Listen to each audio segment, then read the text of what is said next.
Sa wakas ay nakarating na rin ako sa Lake Mapanuepe at nakamotor pa. And here are 10 things about this ride to this place they also call the New Zealand of Zambales.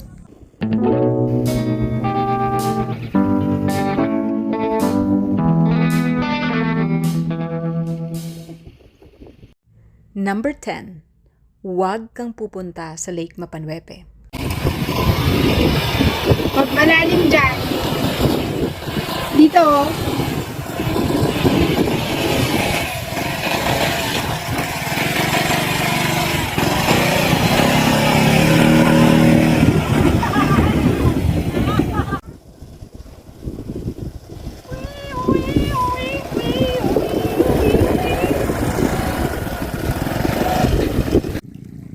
Huwag kang pupunta. I mean, wag on a weekend. It's always nice to have a place like this all to yourself. Yung kayo lang, tsaka ilang mga residente, tulad ng mga hayop na to. Habang naglalakad siya, tumatae siya. At habang kumakain naman ako doon.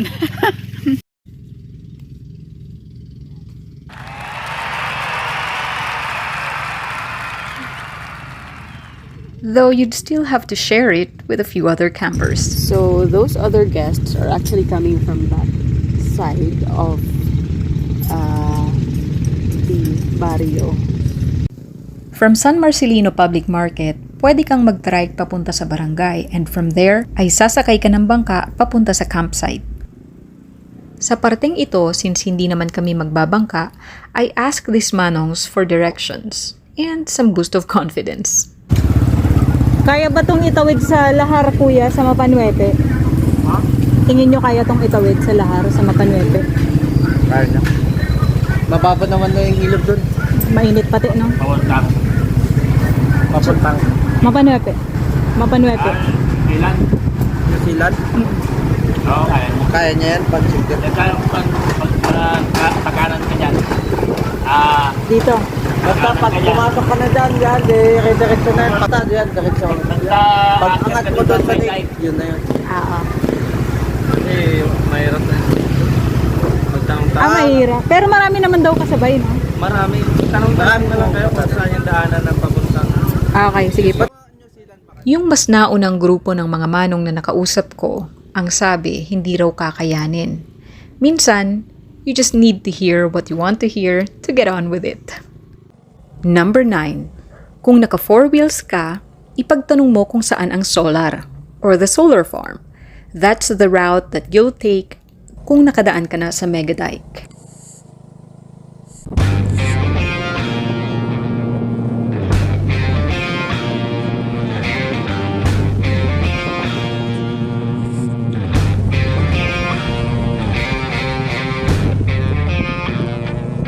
But if you're on a motorbike, take a left turn only when you get to Tulay na Bakal.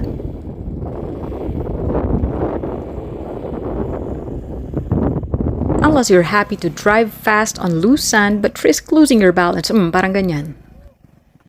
Number 8. Walang mga road sign. It's like you're in one of those old cowboy movies.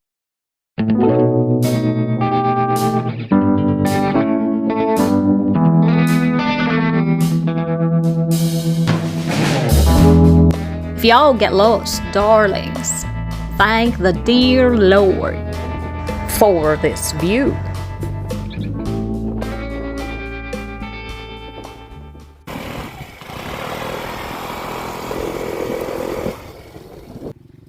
Number 7. Get stuck in a pile of sand twice, and once in a creek.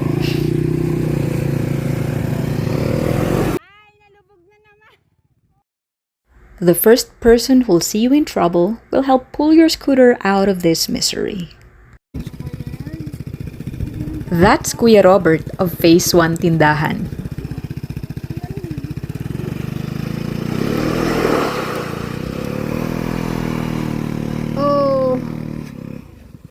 This is Kuya Ruel. Siya naman ang tumulong sa amin na makatawid sa bahaging ito.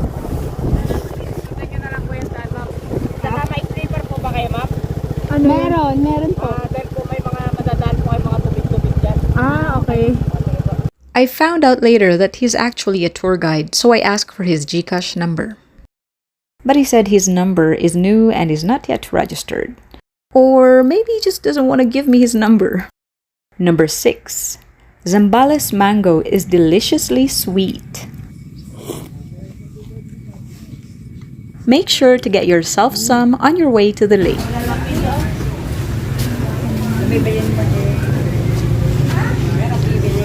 Mangga, Nay. Mangga. Mangga po. Mangga sana. Ito na lang. Okay pa to, Nay? Oo, okay na, okay yan. Papili lang ako. Alam nga yan, di man tago siya na, madami na po ganyan. Hindi alaman nagsulit. Alam lang, alam.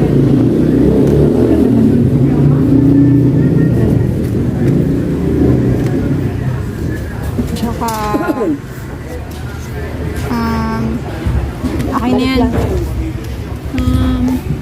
Walang para mo. Okay na yan. Baon-baon lang naman. 150 mo lang lahat yun.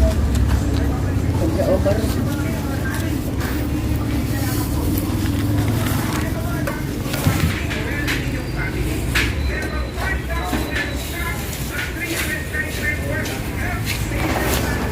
$150 na lang, Nay, no? Okay, one. Yun. Salamat po. Ginawa ko tong uniform. Hello, dog. May ganta ko dyan. Sige, ayun sa akin lang kasama.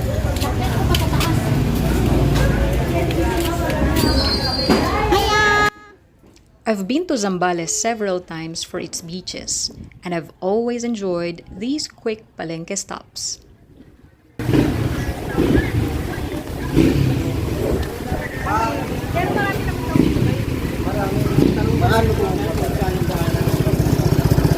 Number 5. A family of Eta sells random fruits in the middle of the Lahar area. Buy from them even if you're not familiar with the fruit. Try to appreciate the taste of a seed and find out later that it's the meat, not the seed, that's edible. Number 4. If you want the best restroom in the camp, Phase 4 is a perfect spot for you.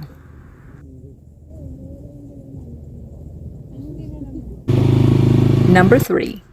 Your night drink is 80 pesos per bottle at the lake. Bring your own if on a budget. Buko is 50, taho is 50. But you already know what those goods go through just to get there and satisfy your cravings.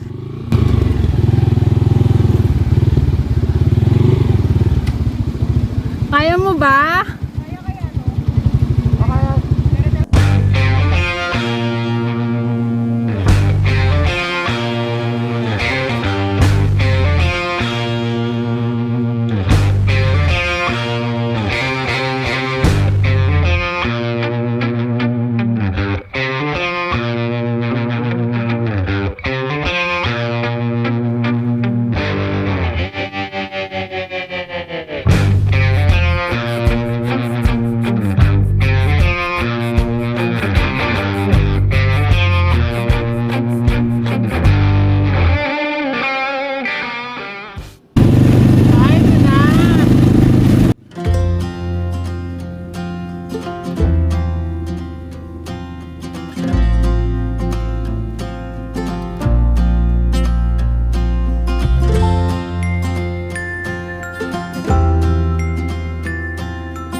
Number 2.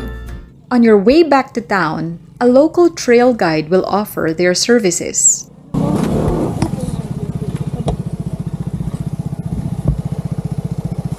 Ang guide namin si Kuya Alvin Almero. That's him. That's his number. And that's tulay na bakal.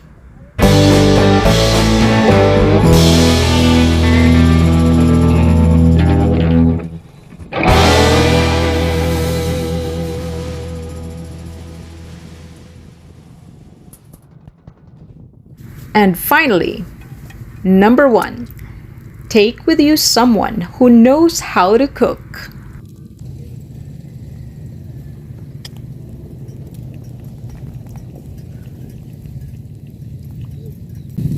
It's burning the handle.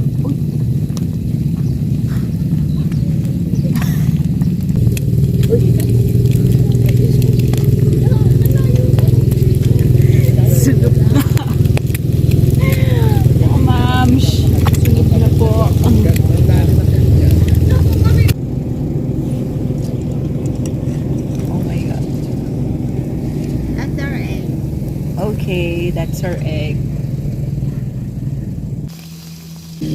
Sinimplihan lang natin kasi mamadali na kami kahapon sa palengke. Tapos tanghali na tayo dumating sa palengke. Wala na tayong Hapon na. Tama ba? past lunch. Tsaka ayoko magpaandar ng mga luto-luto. Pagod na ako. Kahapon. So, yung mga dila-dilata na lang. Pero okay lang ngayon. Did you buy bread? Walang bread, kanin lang, araw. Kanin, mangga. What we have? Init time ng kanin.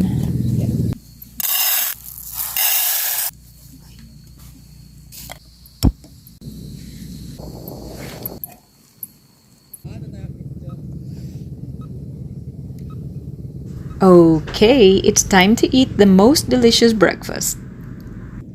And talk about anything under the sun, literally. Hindi, dapat ang masarap ng Highlands yung white, parang ginaya na pack ng lemon. Yung ginaya natin nila papa, pero wala akong nalasahan. Parang mas makuha. I think parang second runner-up nila. Sa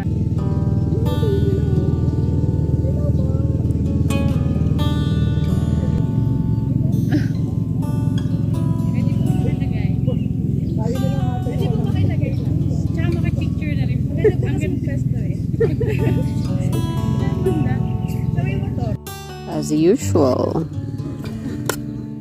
we have a visitor. A friend is found me. Always happy dog. Happy dog. Happy dog. What's happening today?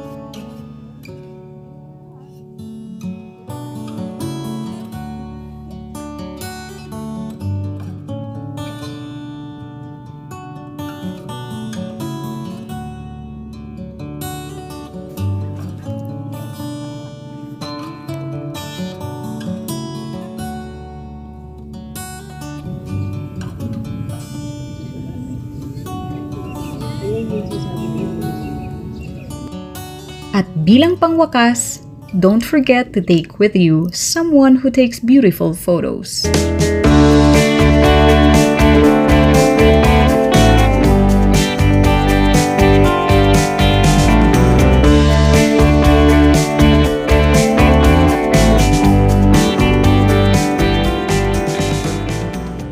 Kung nagustuhan nyo ang video na ito and you want to see more videos like this, please let me know by hitting that subscribe button. And let me know what you think in the comment section. Thank you!